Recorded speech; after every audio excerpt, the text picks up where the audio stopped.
Welcome back to the channel. My name is Steven. I'm a pharmacist and I own 52 units of real estate. So today I want to talk about compounding and how it kind of applies to all facets of my life and how it helped me build wealth, knowledge, and potentially financial freedom in the future. So let me talk about compounding wealth for the most common topic, which is for wealth.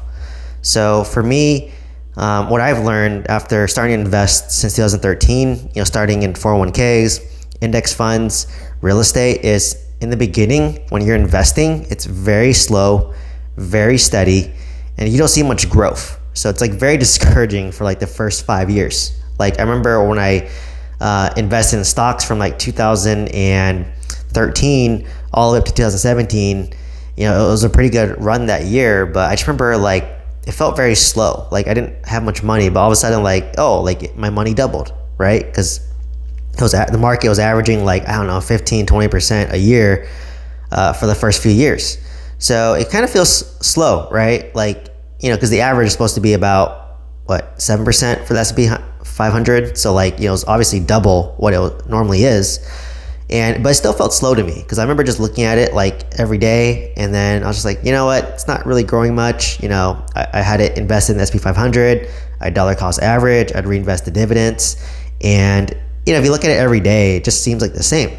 So what I started doing is I actually ironically forgot the login to my 401k, and I kept on contributing to it. But one day I logged in a few years later, and I was like, oh my god, this money doubled. Right? And I feel like this happened to me many times, but with compounding interest, that's how it works. You just want to buy cash flowing assets like index funds, like real estate that put money in your pocket. You want to reinvest the dividends, right? With real estate, you want to have that cash flow, hopefully reinvest that cash flow if you have it to buy more real estate. And if you put your head down, I feel like you're not getting any richer at all. It feels like you're actually getting poorer because you're allocating all your money towards your 401k, towards your index funds, towards buying more real estate. So you kind of feel broke all the time. For me, I remember it's a little bit hard. Obviously, it's hard to save money in your savings account if you're maxing out your 401k, if you're maxing out your IRA, if you're dumping into index universal life insurance. If you're saving for a down payment, let's say you save $100,000 and you use $100,000 to go buy a piece of real estate, and now you're back down to $10,000. So you constantly feel like you have money and then now you're broke again. You have money and now you're broke again, right? So that's what I mean by the first 5 years of your investment journey, or even 5 to 10 years. It's just like a grind. You're putting in this work.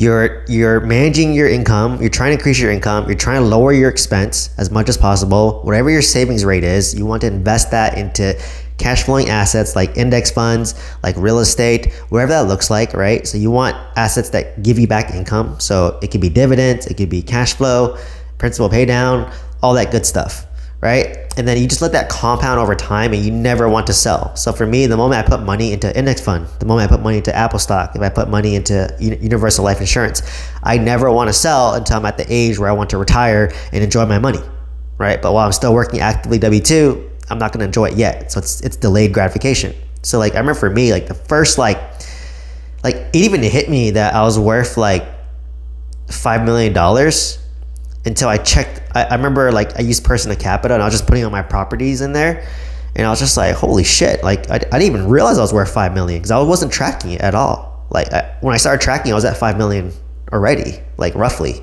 And then from 5 million to 6.2, that's when I've been tracking it, right? But before that, I didn't really look because I was just so focused on all right, do your job, increase your income, lower your expense, learn to invest your money, right? So I was more focused on learning how to invest my money. And then you just put your head down and look up one day, 5 years later, you look at your compounding and you're like, oh my God, I don't even know how this happened. And that's how compounding works, right? So that's why it's really time in the market versus timing the market, right? So for me, I bought Apple stocks back in 2013, it's done well. I bought Tesla for $200 a share back in 2013, and I sold it for 400, and I thought it was cool. But if I held that, it would be worth a lot more, especially the Tesla stock, right? I held the Apple stock, which is doing well today. So the key is just buy it and forget it, set it and forget it, automate it and forget it, right? That's kind of the key points if you're investing in index funds and in good stocks, right? If you want to pick and choose stocks, go ahead, pick a few big ones, right? Like for me, I just pick Apple. I don't know why. Like I just owned a lot and then it's done well for me. Otherwise, just pick broad index funds, right? Low cost. Like you can't go wrong long term. So for me, like I said, once I put the money in there, I forget it, and I will never sell it unless I'm starting to retire, right? And want to retire early. I want to start using some of my hard-earned money, because you don't want to disrupt the compounding from happening. Because I know the longer it's been going on, the more compounding it has. Like I know people who own Apple stocks since like 1980s, and now it's worth a couple million, right? Because it's just compounding. The dividends is reinvested. So that's with index funds, right? So like the first 5-10 years, it's a grind. The same thing with real estate. I think real estate's even more so. So with real estate, I bought my first property in 2017, and I didn't really scale until 2021, right? I think I bought my first property in 2017, and I waited a year and a half to save for my down payment. I bought another property in 2019. I saved a year and a half for that. And then I bought another property like in, I think, early 2021. Right, so that was kind of my cadence. But then my properties built up so much appreciation and value from 2017 to 2021 because of COVID, because of low interest rates, and because of natural appreciation. I did a huge cash out refinance because I had a good W-2, right? So now my single family homes are cash flow negative, right? Unfortunately, took out that equity at 3.375% interest and used that to go buy my apartment complexes. I bought my 26 unit apartment complex and I funded my renovation. I bought my mobile home park, which I sold for a loss, but I'm still carrying a second lien position on that. And I bought my 20 unit apartment complex, which I still own today, right? So like, that's how I was able to compound. Like I literally bought 80 units in 8 months and went from like 3 units ish to like 90, close to 90. But from 2017 to 2021, it was just one property every year and a half was my cadence. And all of a sudden, stripped all my equity out, use that equity to go buy in a cheaper market like Oklahoma, where I can own apartments, right, for $500,000 and fix them up. And then at that point, they get a little bit more cash flow because I'm buying it at a lower price. I'm getting more units to give me more rent. So like, hopefully it makes me more money, right? If it doesn't, then maybe I'll sell them, right? But right now they are, right? My 26 unit is definitely the winner. The 20 unit is doing okay. I just like did the books on my 20 unit for this past year and it just broke even. But it's because I had so many expenses, which is normal with C-class apartments. That's the downside of C-class apartments, to be honest. But you have plumbing issues, you have pest control issue, you have maintenance issues, and boom, like at best you'll break even. Maybe you lose a little bit of money, right? So, like that's why I have to constantly reevaluate my properties. And my 26 unit, I'm waiting for my profit and loss statement for that year, but that one's definitely cash flowing and it's carrying the team, right? Because it's carrying the negative cash flow from my single family homes. So, at that point I can pick and choose. Like, do I want to keep my 20 unit? Do I want to sell it? Maybe I'll hold it for a few more years. That's how you pivot and that's how you decide, right?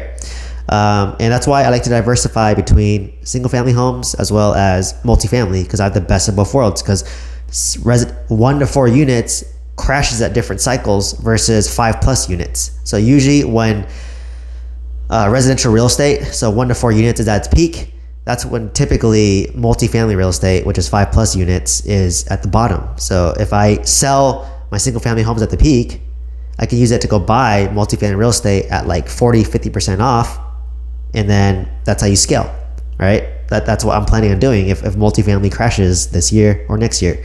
Is I'm gonna sell my high equity single family homes, 1031 exchange that to go buy larger apartment complexes at 40-50% discounts, and it'll be worth it, right? So the key is buying right for multifamily, right? You have to buy it at a right price and then be able to add value to that property and then manage your expenses, right? You have to manage your expenses, and it's hard. Like if you own a 1970s apartment, there's a lot of expenses, right? You have HVAC issues, plumbing issues, pest control, you name it, it can happen. Roof, right? So the key is, like, for me, obviously I want my real estate to make money, but like, that's why I'm still working my W-2, because I need to see, okay, like the real estate cash flow, it's really stressful, right? You have to own it for a long period of time. So that's why I talk about going back to compounding, right? Like I started off single family homes, bought one every year and a half, up to like 3-ish. And all of a sudden I bought like a 26 unit, a mobile home park, a 20 unit. And then now I built it to 90 units. And I was like, you know what? Mobile home park I don't like. I sold that. Now I'm like down to 52 units. But maybe I won't like one of my apartments, and then I want to sell it to buy single family homes, right? Because single family homes is a little bit more stable cash flow versus multifamily. Yeah, it can make more, but it can make less because there's more expenses. So it's like pick and choose your poison, right? Single family homes a little bit less expenses.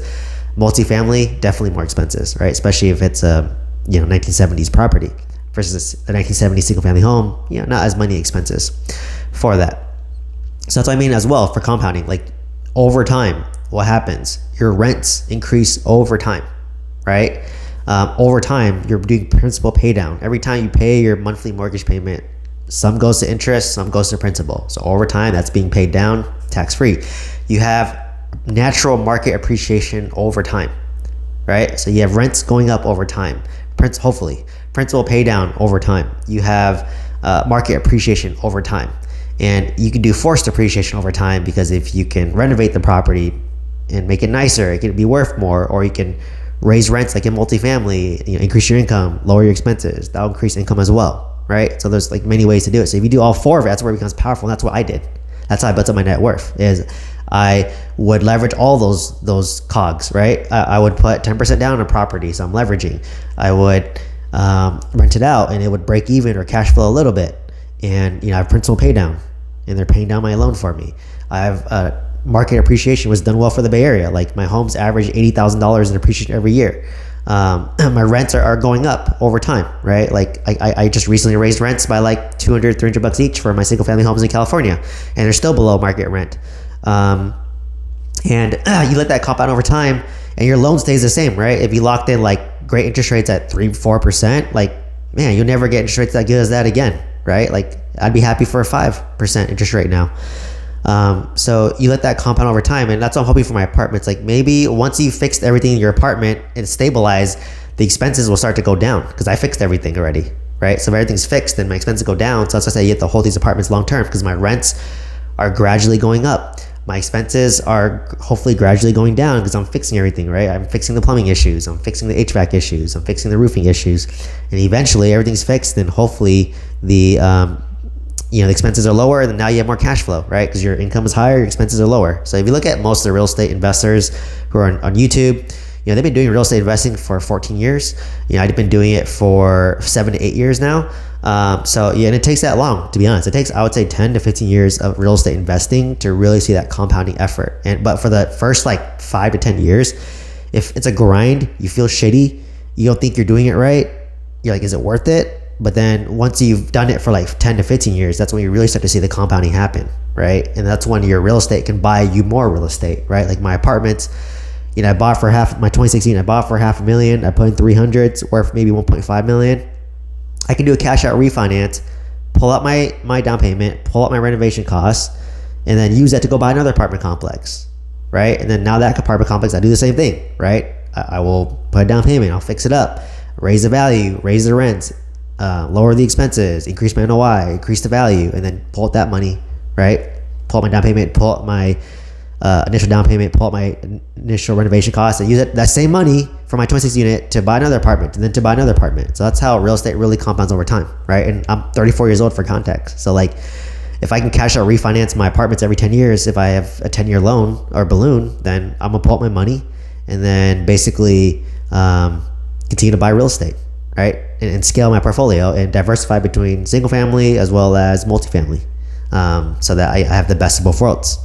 And I have the capacity to do both, or the best of both worlds. So really that's what it is, right? So you really have to compound it, and that's when you really see the benefit of real estate. Like you said, like for my first home I bought it for about $800,000 in 2017. It's worth about $1.4 million today. And if interest rates drop down, it's gonna be worth even higher. So, and then I built up, like, I have principal pay down. So I think my loan is about 600. And if it's worth, let's say 1.8, I have $800,000 of equity in that deal. I could sell that, 1031 exchange that, and go buy like a $2 million apartment complex, right? Like a 40, 50 unit, $2 million apartment complex. Or I could just sell that, pay the capital gains tax on it, and then use it to pay out my primary residence here, wipe out my $5,500 a month mortgage. And now I have the option to work part-time or retire from my W-2, because I just wiped out my base expense, which is my mortgage, right? Like for me, if I paid out my mortgage at that point, if I'm too stressed out for my job, I just can like work part-time, right? And just like work 2 days a week and do whatever I want. Or I can pursue becoming a realtor full time. Or if YouTube takes off, I can do this full time. Or if, coaching mentorship blows up, I can do that full time, right? Or a combination of all the above. So for me, that's really what it is. And that's the power of compounding, right? Like I literally did nothing with my first property. I bought it. I lived in it. I rented out rooms. I moved out of it. I rented out the whole house. Rented to the same person still since 2019. And they've been paying down my principal, paying down my loan. And it's gone up in value. Rents, go up a little bit. And, it's kind of breaking even, maybe a little bit cash flow negative on that property. And, but yeah, if I were to cash in my nest egg, I can wipe out my mortgage here, right? Like how thanks to real estate, thanks to compounding, thanks to patience, I'm able to pay off my primary residence. Like how many 34-year-olds are able to do that? That's why I feel so fortunate that I did it, right? Like that's crazy, right? Most people who pay off their homes, it's like when they're in their 50s to 60s. But for me, I can do it in my 30s and then make work really optional, right? Like the moment I step away from W-2, I want to retire, I want to sell that house and then pay this house off. Unless I find a really nice apartment complex that I want to buy, then I can take there and exchange that. So that's kind of really the name of the game. It's just patience, combined with compounding, combined with consistency, combined with just, do the right fundamentals, right? Like buy index funds. Don't pick individual stocks. Like don't day trade on like Robinhood. Just buy individual index funds. For real estate, like make sure it cash flows, right? Make sure it at least breaks even. Make sure if you're cash flow negative, make sure you're working a W-2, right? Make sure you're building other streams of income to protect yourself. Make sure you have a large emergency reserve. I'm doing all the above, right? Like I work full time still, despite owning 52 units. I'm still building up other businesses like coaching, mentorship, becoming a realtor, social media, all the above, right? And I still have a large reserve. Like I try to keep like 100K plus because I own so many units, right? And if a roof breaks, it costs $30,000. I have lines of credits that I need as a backup to my emergency reserve, right? I have lines of credits against my stock portfolio. I can get, if I were to sell a house to pay off this house, I'd probably get a HELOC on this house so that I could use that for short-term money or as well as emergency fund. I'm fortunate enough where if I needed, I have my parents who I could leverage for some money if I needed. I never hope to get there, but if needed, it's an option. So yeah, like you have to build up that foundation, and that's why W-2, I say it's so important because it funded my whole real estate portfolio, right? Literally my W-2 funded my real estate portfolio and it's helping keep it afloat, right? So I'm not living off my cash flow. I'm letting the cash flow take care of the real estate property, which gives it time to compound, give it time to appreciate, give it time to raise rent, to give it time for principal pay down. So it's just buying time. That's all it is. So anyways, hopefully you kind of learned how I applied compounding to wealth building and real estate and index funds, and ultimately getting me to my 6 million plus net worth. If you want to learn how to buy multifamily real estate with some guidance, some mentorship, or you want one-on-one coaching, check the links down below.